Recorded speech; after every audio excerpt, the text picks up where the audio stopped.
most interesting story in the world. Why a person becomes the person he becomes. Why a little boy or a little girl grows up to be the kind of person he or she becomes. Now, the estimates by the experts in this field are that most of us are using somewhere around 5% of our real potential. Some experts say as little as 1%. It means that we're only giving about 5% of ourselves to what we're doing, to our days, our work, our families, everyone we know, our entire environment. But it also means that we're only experiencing 5% of the fun, 5% of the joy, 5% of the rewards we could be knowing, or less. All the experts are agreed that in each of us there are deep reservoirs of ability, even genius, that we habitually fail to use. Why? We know that most people desire by nature to succeed. But what is success? What is this word that has become so famous in the world? What does it mean? Most people don't know what success is all about. And since they don't know what it's about, they really don't know where to look for it. Success is really nothing more than the progressive realization of a worthy ideal. This means that any person who knows what he's doing and where he's going is a success. Any person with a goal toward which he's working is a successful person. This means that the boy in high school who's working toward a diploma, or the boy in college toward a degree, is just as successful as any human being on earth, because he knows what he's doing, why he's getting up in the morning, and where he's going. But conversely, if a person doesn't know what he's working toward, what it is he wants, doesn't have a goal toward which he's working, then he must, at least by this definition, be called unsuccessful. Why isn't then, with this simple definition, why isn't everyone successful? Should be easy. Yet surveys indicate that 19 out of 20, 95% at least, are not. In fact, a survey one time asked thousands of working men why they got up in the morning and went to work, and 19 out of 20 didn't know. 19 out of 20 working people didn't have the foggiest notion of why they got up in the morning and went to work. Under closer questioning, they said, well, everybody works. Well, that would be a good reason to quit. In fact, here's a little rule of thumb you might want to remember. Whatever the great majority is doing under any given circumstance, if you do exactly the opposite, you'll probably never make another mistake as long as you live. Just something to keep in the back of your mind. The problem with most people is that they're playing the world's most unrewarding game. And the name of the game is follow the follower. There's a story about a small town in which there was a jewelry store, and like all jewelry stores, or most jewelry stores at least, he had a big clock in his window. And every morning for years he'd noticed a working man stop, adjust his pocket watch to the same time as the clock in the window.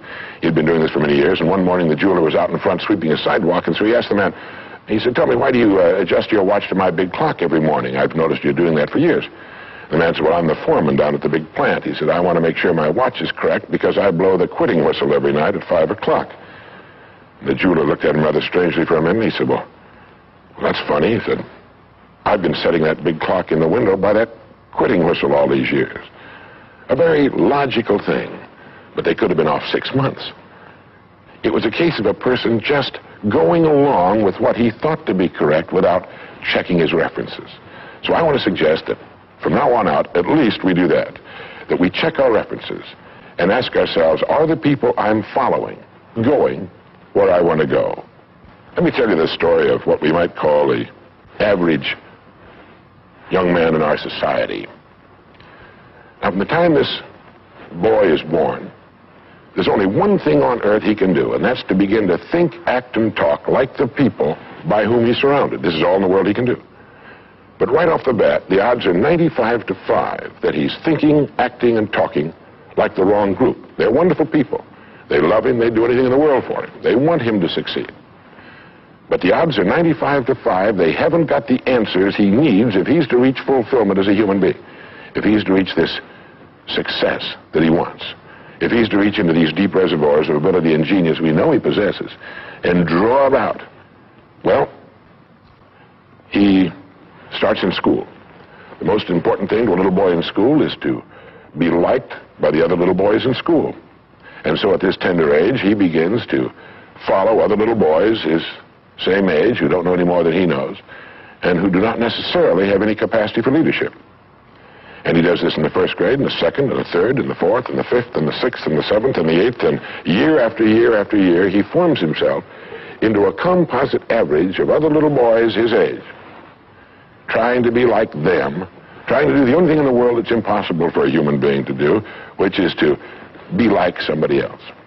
Now, let's say he goes all the way through school, usually goes in the military service. Again, he's caught in a vice-like grip of conformity. Now, let's say he's 25 years old, out of school, out of service. What's he going to do? As a rule, he'll go back to his hometown, unless he's married, in which case he'll go to his wife's hometown. But let's say he goes back to his own hometown, he's single, he doesn't know quite what to do, he's standing on a corner one morning, and a friend that he knew in school comes up and says, "Hi there, Charlie, what are you doing?" He says, "Nothing." He said, "Why don't you come down and work where I work? It's a pretty good place, the pay's regular, we got all kinds of fringe benefits and so on," and so he does. The odds are about, again, 95 to 5 that his first job is taken as a result of random application. On the job, without thinking about it, the most natural thing in the world for him to do is to look around, see how the other guys are doing their job, and to begin doing his the same way, assuming that what is normal for them is normal for him. No reason for this. He doesn't think about it. He just does it. Now, he has stretching in front of him 50 years or more in the golden age that man has been dreaming of since the days of ancient Greece. What's he going to do with these 50 golden years? Well, let's take a close look at him. We know that he works 40 hours a week, as a rule. 40 hours a week, which leaves him 72 hours a week when he's neither working nor sleeping.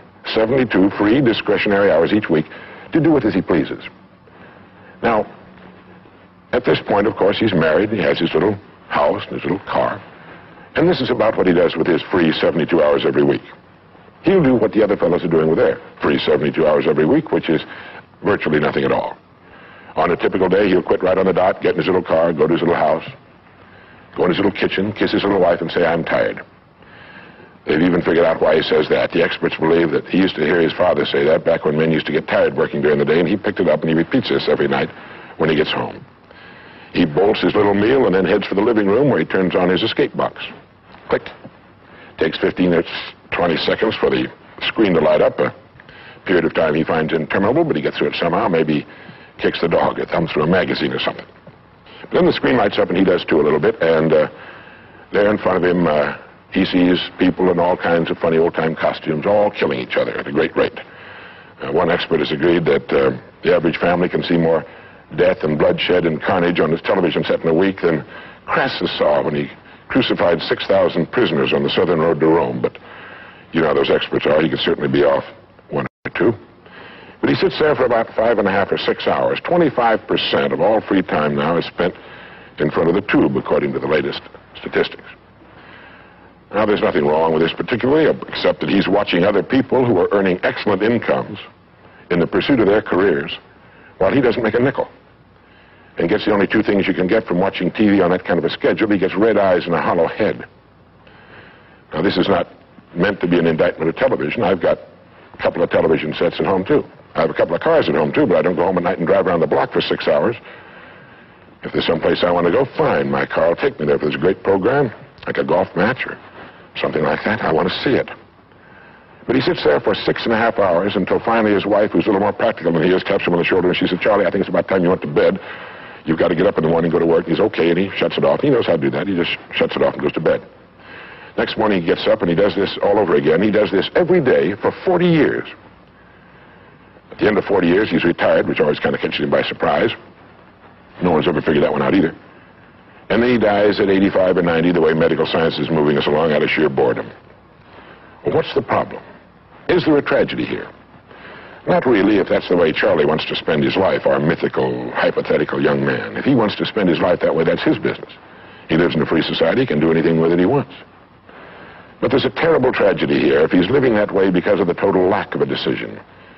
If he's living that way simply because he's still doing what he was doing in the first and second grade, and that's going along with the fellows up and down the block on the unspoken assumption that they know how to live, then there's a real tragedy.